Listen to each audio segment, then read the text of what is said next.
আকাশবাণী খবর পড়ছি চঞ্চল ভট্টাচার্য। প্রথমে বিশেষ খবর। প্রধানমন্ত্রী আজ কেরালা সফর করবেন। সফরকালে তিনি একগুচ্ছ উন্নয়নমূলক প্রকল্পের উদ্বোধন ও শিলান্যাস করবেন। তথ্য ও সম্প্রচার মন্ত্রী বলেছেন, ভারতে বিভিন্ন গুরুত্বপূর্ণ ক্ষেত্রে সংস্কার কার্যকর হওয়ায় আন্তর্জাতিক স্তরে বিনিয়োগকারীদের মধ্যে আস্থা তৈরি হয়েছে। জনগণনার প্রথম পর্বে সরকার নাগরিকদের কাছে ৩৩টি বিষয়ে জানতে চাইবে। এই পর্বের কাজ চলবে ৩০শে সেপ্টেম্বর পর্যন্ত। দেশ আজ শ্রদ্ধার সঙ্গে নেতাজি সুভাষচন্দ্র বসুকে স্মরণ করছে। দিনটি পরাক্রম দিবস হিসেবে উদযাপিত হচ্ছে। আজ সরস্বতী পুজো। বসন্ত পঞ্চমী উপলক্ষে সকাল থেকেই বাগদেবীর আরাধনায় মেতে উঠেছেন সকলে। আসছি বিস্তারিত খবরে। প্রধানমন্ত্রী নরেন্দ্র মোদী আজ কেরালা সফরে যাচ্ছেন। সফরকালে তিনি তিরুবনন্তপুরমে একগুচ্ছ উন্নয়নমূলক প্রকল্পের শিলান্যাস, উদ্বোধন ও শুভারম্ভ করবেন। জনসভাতেও ভাষণ দেবেন তিনি। প্রকল্পগুলির মধ্যে রয়েছে রেল সংযোগ, নগর জীবিকা, বিজ্ঞান ও উদ্ভাবন, নাগরিক কেন্দ্রিক পরিষেবা এবং আধুনিক স্বাস্থ্যসেবার মতো গুরুত্বপূর্ণ ক্ষেত্র। এইসব প্রকল্প অন্তর্ভুক্তিমূলক উন্নয়ন ও প্রযুক্তিগত অগ্রগতির প্রতি প্রধানমন্ত্রীর অঙ্গীকারকে প্রতিফলিত করে। সফরে তিনি 4টি নতুন ট্রেন পরিষেবারও শুভারম্ভ করবেন, যার মধ্যে রয়েছে 3টি অমৃত ভারত এক্সপ্রেস, নাগেরকোয়েল ম্যাঙ্গালুরু, তিরুবনন্তপুরম তাম্বারাম এবং তিরুবনন্তপুরম চার্লাপল্লী। একটি নতুন যাত্রীবাহী ট্রেন ত্রিশূর থেকে গুরুভায়ুর পর্যন্ত চলবে। তথ্য ও সম্প্রচার মন্ত্রী অশ্বিনী বৈষ্ণব বলেছেন, প্রধানমন্ত্রী নরেন্দ্র মোদীর ব্যক্তিগত উদ্যোগে দেশে বিভিন্ন সংস্কারমূলক পদক্ষেপ এগিয়ে চলেছে। ভারতের অর্থনীতি বিশ্বের দ্রুততম বিকাশশীল বৃহৎ অর্থনীতি হিসেবে পরিচিতি লাভ করেছে। ভারত আজ সারা পৃথিবীর কাছে ভরসাযোগ্য গন্তব্য হয়ে উঠেছে।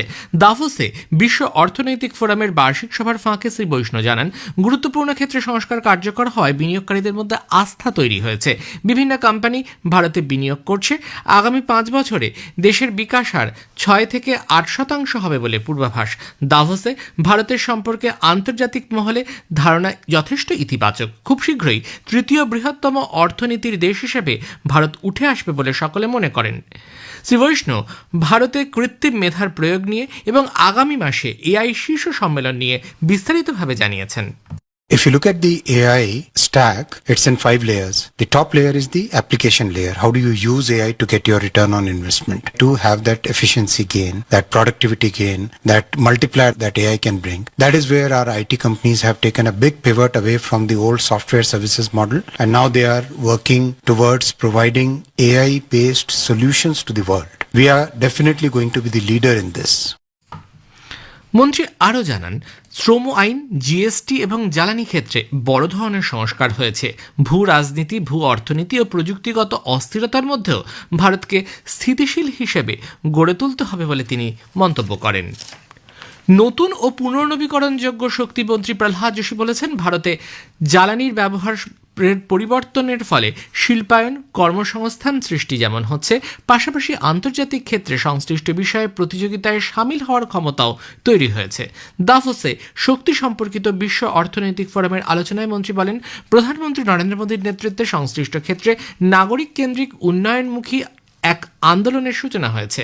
ভারত ইতিমধ্যেই 267 গিগাওয়াট অজীবাশ্ম জ্বালানি থেকে বিদ্যুৎ উৎপাদনের ক্ষমতা অর্জন করেছে। পিএম সূর্যঘর, মুফত বিজলি যোজনা এবং পিএম কুসুমের মতো প্রকল্পগুলি গ্রামাঞ্চলে পুনর্নবীকরণযোগ্য শক্তি ব্যবহার করে বিদ্যুৎ উৎপাদনে সকলকে আগ্রহী করছে। জনগণনার প্রথম পর্বে সরকার নাগরিকদের কাছে 33টি বিষয়ে জানতে চাইবে। 2027 সালে আদমশুমারির প্রথম পর্ব শুরু হবে এবছরের 1 এপ্রিল থেকে, চলবে 30শে সেপ্টেম্বর পর্যন্ত।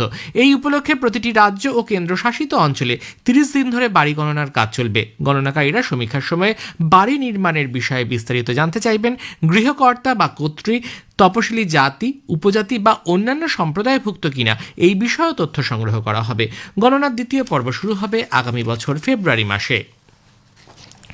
প্রধানমন্ত্রী নরেন্দ্র মোদী আগামী রবিবার 25শে জানুয়ারি আকাশবাণীতে মন কি বাত অনুষ্ঠানে দেশ বিদেশের মানুষের সঙ্গে তাঁর চিন্তাভাবনা ভাগ করে নেবেন। এটি হবে মাসিক এই বেতার অনুষ্ঠানের 130তম পর্ব। আকাশবাণী ও দূরদর্শনের সবকটি প্রচার তরঙ্গে সকাল 11টা থেকে এই অনুষ্ঠান শোনা যাবে।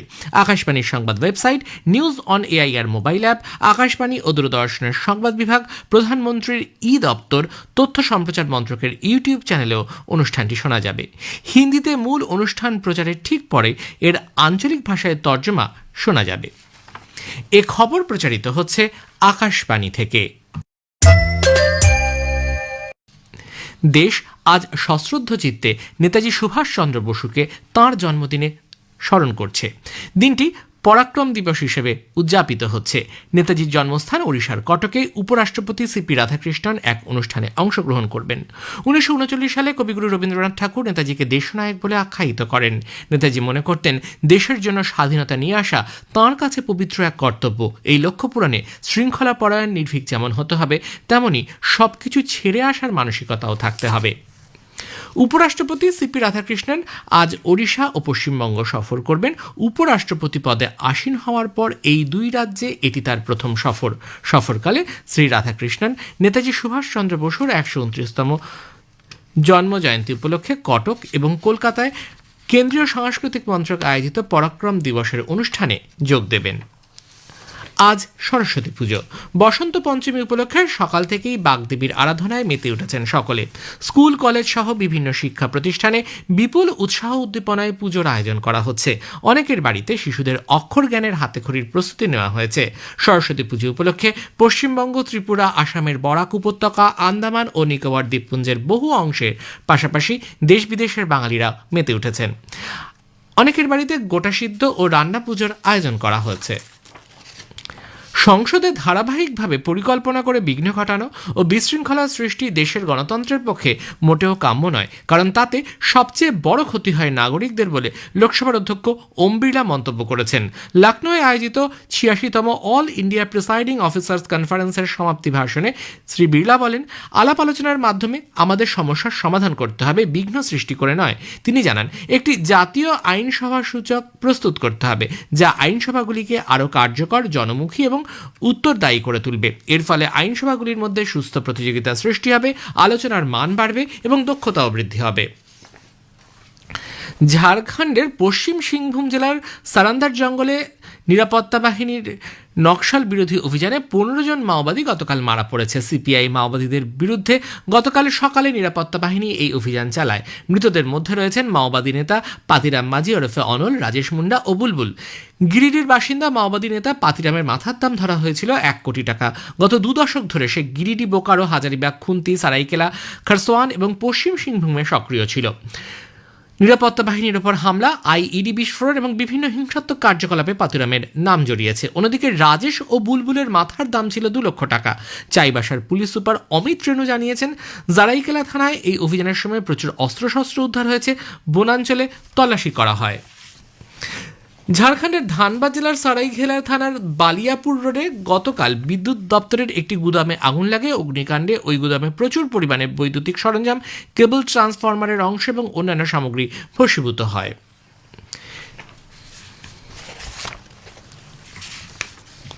Air commander of directorate of ceremonies Imran Zaidi জানিয়েছেন, এবছরের সাধারণতন্ত্র দিবসের কুচকাওয়াজে প্রতিরক্ষা বাহিনীর শাখাগুলির মধ্যে নেতৃত্বে থাকবে ভারতীয় বিমান বাহিনী। নতুন দিল্লিতে সাংবাদিকদের এয়ার কমান্ডার জাইদি জানান, এবছর সাধারণতন্ত্র দিবসের প্যারেডে বিমান বাহিনীর শ্রদ্ধা নিবেদন অনুষ্ঠানে নেতৃত্বে থাকবেন স্কোয়াড্রন লিডার হেমন্ত সিং ক্যানার। তিনি জানান, মার্চ পাস্টের 4 আধিকারিক সহ 144 জন এয়ার ওয়ারিয়ার অংশ নেবেন। 75 সদস্যের বিমান বাহিনী ব্যান্ড অনুষ্ঠানে অংশ নেবে। তাতে 66 জন অগ্নিবীর থাকবেন এবং প্রথমবারের মতো 9 জন মহিলা অগ্নিবীর এতে যোগ দেবেন। এয়ার কমান্ডার জাইদি আরও বলেন, 29 তারিখে যে বিটিং রিট্রিট অনুষ্ঠিত হবে তাতে বিমান বাহিনীর 121 জন সঙ্গীত শিল্পী যোগ দেবেন। The Indian Air Force will participate in the Republic Day Parade with its ceremonial marching contingent, Air Force Band contingent, Armed Forces Veteran Tableau fabricated by the 7 Base Repair Depot, and the traditional mesmerizing flypast. শেষে বিশেষ খবর আরও একবার।